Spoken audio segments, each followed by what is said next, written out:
días, Unai, desde el Centro Comercial Gran Vía. ¿Cómo piensas que debemos actuar en este nuevo mundo donde el sindicalismo no es el único eje del movimiento obrero? Bueno, el sindicalismo sigue siendo el elemento que vertebra y que organiza a la inmensa mayoría del movimiento obrero que está organizado. Es verdad que España en general es un país bastante poco organizado y bastante desvertebrado, pero no es cierto que se esté disputando la capacidad de representación del movimiento sindical. Otra cosa es que se generan, por un lado, nuevos fenómenos laborales de difícil organización y que a veces toman formas nuevas de organización horizontal entre ellos, que a día de hoy todavía no tienen una referencia sindical, pero esto ya pasó en otros momentos de la historia y se les acabó organizando sindicalmente, y es verdad que, en mi opinión, afortunadamente, la sociedad civil se ha resituado, se ha reorganizado en los últimos tiempos con dinámicas distintas de organización social que a veces tangencialmente pueden tener que ver con el empleo, porque al final todo tiene que ver con el empleo. Cuando se pierde un empleo, pues se está más fácil de perder un piso, o cuando se pierde un empleo y una prestación social, se está más fácil de caer en la pobreza y utilizar un banco de alimentos. Bien, estos son elementos que se han dado en la sociedad y con los que el sindicato tiene que dialogar sin ningún género de dudas. Pero yo no creo que haya habido un efecto sustitución del sindicato como elemento aglutinador y de representación de los intereses de los trabajadores. Otra cosa es que es verdad que España tiene muchos márgenes para organizarse civilmente mejor, ¿no? Y más que mejor, más. Hola, Unai. ¿Cómo vamos a abordar la presencia de las sindicalistas y los sindicalistas para atender sobre todo a las pymes? Gracias. Pues sobre todo sabiendo que tenemos que poner los recursos que tiene el sindicato, tanto de las partes fuertes del sindicato, léase secciones sindicales o ámbitos del sector público, como los recursos que desde federaciones y territorios tenemos para la acción sindical directa en la empresa, que tienen que ser cada vez más, los tenemos que poner de una forma en que generemos formas de trabajo eficaz, formas de trabajo complementarias, cooperativas, donde seamos capaces de entender que el mundo y la empresa hoy en día no es una empresa integrada, sino que se ha fragmentado. Y por tanto el vincular las partes fuertes con las partes débiles, la sección sindical con la red de empresas de subcontratación o con las empresas que trabajan en una cadena de producción o en una cadena de suministro, es fundamental para una mejor utilización de los recursos, que además cada vez van a tener que ser más cualificados, porque la acción sindical hoy en día, incluso en la pyme, requiere ya elementos de conocimiento y de cualificación que van más allá de discutir de salario y jornada, sino que hay que incorporar nuevos elementos. Y luego es cuestión de trabajo, de organización del trabajo, de militancia y de generar una organización que priorice la presencia en la pequeña y en la mediana empresa. Hola, Unai, desde las comarcas del Alacantí y las Marinas, aquí en el sur. Unai, ¿cómo valoras la cooperación entre las estructuras territoriales y federales? Porque además llevamos ya mucho tiempo demostrando que es posible. Bueno, no es que crea que sea posible, es que creo que es absolutamente necesario. Es un elemento que va a definir la capacidad de generar sinergias y la capacidad de organizarnos bien, va a definir la capacidad de penetración que tengamos en un tejido de pymes donde es materialmente imposible llegar de una forma cotidiana, porque son cientos de miles de empresas a las que no se puede tener comúnmente atendidas, ¿no? Y sin embargo el sindicato tiene el reto de pasar de un modelo que igual estaba más fundamentado en el sindicato a demanda del problema que le surgía al trabajador cuando se incumplía un convenio colectivo o había una norma que se dejaba de cumplir, a un sindicato más proactivo, más de oferta, más de presencia en la empresa para plantear elementos de acción sindical vinculado al convenio, al pacto, a la salud laboral, a la formación, a lo que sea, que pues bueno, exigen esa cooperación. Si cada uno mira el mapa pequeño, el sindicato pierde eficacia y pierde sinergia, y por tanto quien lo acaba pagando es la capacidad de implantación del sindicato en esta realidad tan múltiple y finalmente la clase trabajadora del país, claro.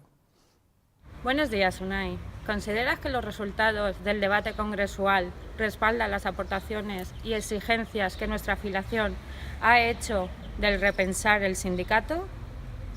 ¿Cuáles son los ejes de la salida de este congreso? Yo creo que en gran parte van marcados por lo que he dicho en las anteriores respuestas y lo que inducían las anteriores preguntas, ¿no? Yo creo que el gran debate del sindicato es cómo reorganiza sus recursos para representar más y mejor una clase obrera mucho más diversa y muy distinta a la que podía existir hace apenas 20 años, y cómo desde ahí el sindicato construye su poder contractual ante empresarios, ante patronales y ante gobiernos, ¿no? Porque la capacidad de elaboración del sindicato y la capacidad de propuesta alternativa y de propuesta viable y solvente yo creo que está absolutamente acreditada, ¿no? El problema es cómo mejoramos la correlación de fuerzas en un paradigma muy distinto, sobre todo por la gestión de la crisis, al que teníamos hace apenas una década, por los cambios normativos, por los cambios en el perfil de empresa con el que interactuamos y por el cambio también en la composición sociológica de la gente del trabajo a la que representamos y a la que tenemos que organizar, ¿no? También volver a situar el elemento vertebrador y organizador del sindicato como prioritario. Representamos bien, estamos en el reto de organizar mejor para seguir representando bien. Buenos días, Unai. ¿Considera usted que ha llegado el momento de empezar a recuperar la fortaleza del sistema de pensiones perdida en los últimos años? ¿Cabría una huelga general para conseguir estos objetivos? Yo creo que lo que cabe en un primer momento son propuestas y voluntad de llevarlas adelante y exigencia en las propuestas. El sistema público de pensiones en España sigue siendo un sistema público de pensiones de reparto muy potente comparativamente con lo que tenemos en el marco mundial y europeo. Lo que ha trastocado el esquema para garantizar la viabilidad del sistema en las próximas décadas ha sido la reforma del año 2013. No porque haga que el sistema sea inviable, sino porque hace que sea viable por la pérdida de la calidad de las futuras pensiones.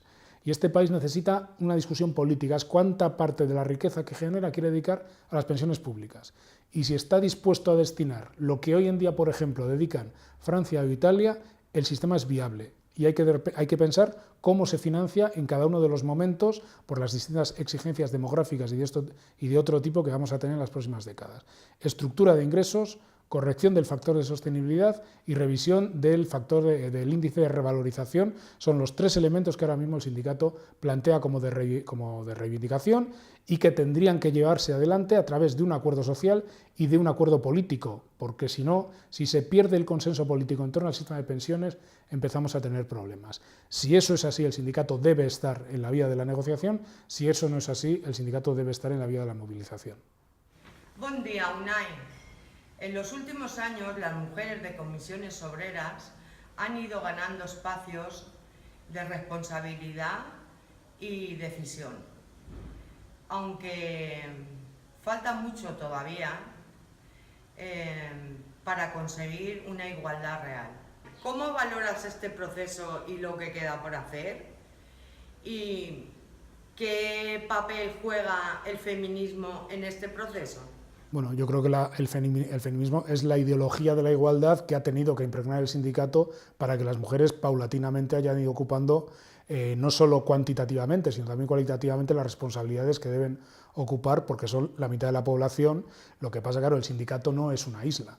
El sindicato se fundamenta en la organización del mundo del trabajo, y si el mundo del trabajo era mayoritariamente masculino y masculinizado, y si los sectores además más sindicalizados eran precisamente los más masculinizados, la incorporación de la mujer a los puestos de responsabilidad en el sindicato ha llegado después, porque el sindicato, como digo, no es una isla. Puede ser una vanguardia en estos temas, pero no es una isla al margen de las realidades del mundo, ¿no? o de la realidad española. En ese sentido yo creo que hemos hecho mucho trabajo, ¿no? Pero queda mucho por hacer.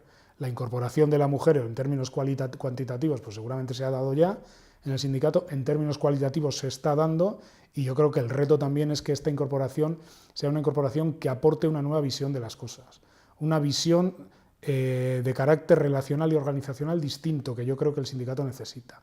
Porque si la incorporación de la mujer es para hacer las mismas cosas que hemos venido haciendo los hombres, pues está bien, es necesaria, es justa, pero creo que se quedaría a medio camino. Yo creo que hay mucho que aportar en cuanto a cultura de relación y de cómo organizar y cómo buscar vínculos dentro del sindicato y del sindicato con los entornos, ¿no? Pues un saludo para Síndico, para la revista de la Alacantí Les Marines. Espero que tengáis mucho éxito en este proyecto de comunicación interna. Una de las líneas que el sindicato tiene que reforzar es utilizar bien todos estos elementos de comunicación interna para transferir información, para recabar también información de abajo arriba y para generar identidad dentro de lo que es el sindicato, ¿no? Me parecen elementos fundamentales para reforzar la organización. Así que suerte y buen trabajo.